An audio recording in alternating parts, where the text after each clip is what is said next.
Naruto Uzumaki, যাকে আমরা আজ 7th হোকাগে হিসেবে চিনি, কিন্তু তার এই সাফল্যের পেছনের গল্পটা ছিল চরম একাকিত্ব আর অবহেলার। পুরো গ্রাম তাকে ঘৃণা করত। কিন্তু কেন কেন একজন এতিম শিশুকে এভাবে বড় হতে হলো? এর পেছনে দায়ী আসলে কে?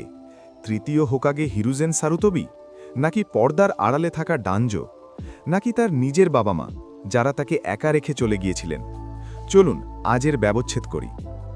মিনাতো যখন হিরুজেনকে নারুটোর দায়িত্ব দিচ্ছে, অনেকেই হিরুজেনকে সবচেয়ে বেশি দায়ী করেন। কেন? মিনাতো মরার আগে হিরুজেনকে কথা দিয়েছিলেন নারুটোকে দেখে রাখার, অথচ নারুটো বড় হয়েছে পচা দুধ আর কাপ নুডলস খেয়ে। হিরুজেন বলেছিলেন নারুটোর পরিচয় গোপন রাখা হয়েছে তার নিরাপত্তার জন্য, কিন্তু মিনাতোর শত্রুরা জানুক বা না জানুক, গ্রামের মানুষ তো জানত সে 9 টেলসের হোস্ট।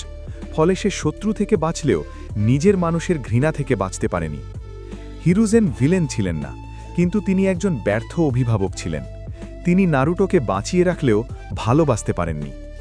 ডানজোর গম্ভীর মুখ এবং রুট অর্গানাইজেশন।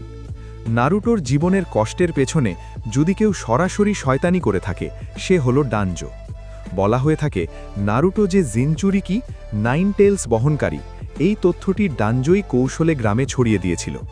তার লক্ষ্য ছিল নারুটোকে মানসিকভাবে একা করে দেওয়া, যাতে সে সহজেই গ্রামের অস্ত্রের মতো ব্যবহৃত হয়। ডানজো চেয়েছিল মানুষ নারুটোকে ঘৃণা করুক এবং ভয় পাক, এতে করে নারুটোর ওপর নিয়ন্ত্রণ রাখা সহজ হতো। ডানজো ছিল নারুটোর শৈশব ধ্বংস করার মূল পরিকল্পনাকারী। তার কাছে গ্রাম বড় ছিল, মানুষের আবেগ নয়। মিনাতো ও কুশিনা, ত্যাগ নাকি ভুল সিদ্ধান্ত?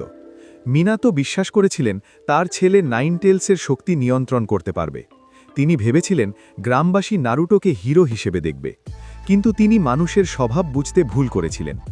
মাত্র একদিনের শিশুর ওপর পুরো গ্রামের নিরাপত্তার বোঝা চাপিয়ে দেওয়া কি ঠিক ছিল?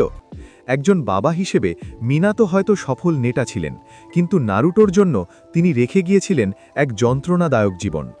তাদের উদ্দেশ্য মহৎ ছিল, কিন্তু ফলাফল ছিল নারুটোর জন্য এক ভয়াবহ একাকিত্ব। আসলে নারুটোর কষ্টের জন্য শুধু একজন দায়ী নয়, এটি ছিল একটি চেইন রিয়াকশন। ডানজো ঘৃণা ছড়িয়েছে, হিরুজেন সেই ঘৃণা থামাতে পারেননি বা শক্ত হাতে নারুটোকে আগলে রাখেননি। গ্রামবাসী তাদের অন্ধ ক্ষোভ প্রকাশ করেছে একটি শিশুর ওপর, আর মিনাতো পরিস্থিতির শিকার হয়ে ছেলেকে বিপদের মুখে ফেলে গেছেন। নারুটোর কষ্টের জীবন তাকে শক্তিশালী করেছে ঠিকই, কিন্তু সেই একাকিত্ব কোনো শিশুরই প্রাপ্য ছিল না। তবে মজার ব্যাপার হলো নারুটো কাউকে ঘৃণা করেনি, সে এই সিস্টেমকেই বদলে দিয়েছিল। আপনার কি মনে হয়, হিরুজেন কি চাইলেই পারত না নারুটোকে নিজের নাতনি কোনোহামারুর মতো রাজকীয়ভাবে বড় করতে?